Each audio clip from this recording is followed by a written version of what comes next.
Isa sa mga signature dishes ng Bulacan is yung tinatawag nilang serkele.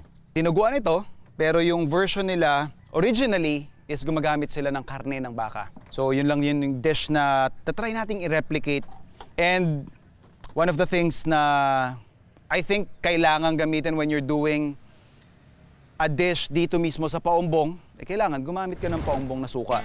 For our serkele, gagamit ako ng tuwalya, of course. And tumbong. So ito yung pinaka-large intestine. Nahugasan na rin natin ito ng maayos. And sa pagpapalambot nito, lalagyan ko lang din ng sukang paumbong just to remove lang siguro yung excess na funk niya or lansa. And of course, we're gonna add in some aromatics, of course. We have ginger and yung ating garlic, onions, paminta, at yung ating asin. Dadagdagan lang din natin ng tubig. And we will use pressure cooker. Tapos lulutuin natin to for approximately mga an hour to an hour and a half.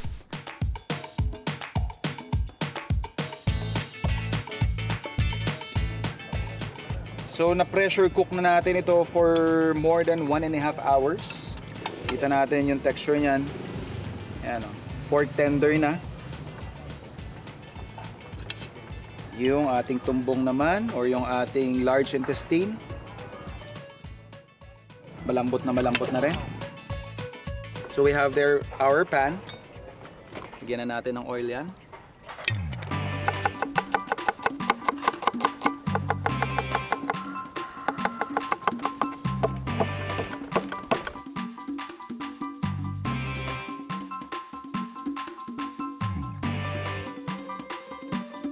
Our ginger.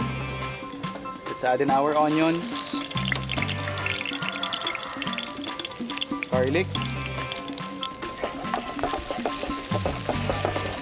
Hatiin ko lang into 2 portions.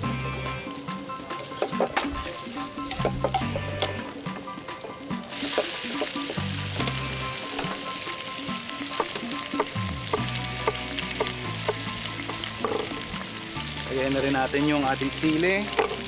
Now for our first version, gusto natin may sangkot siya yung laman loob ng ating baka. We're gonna add in yung ating beef blood.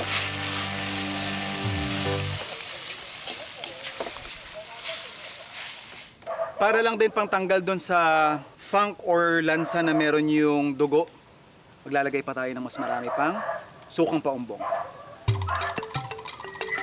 And then let's season this with sugar and soy sauce. So hayaan lang natin itong maluto. And then we can focus on our next version, which is yung serkele na hindi gumamit ng animal.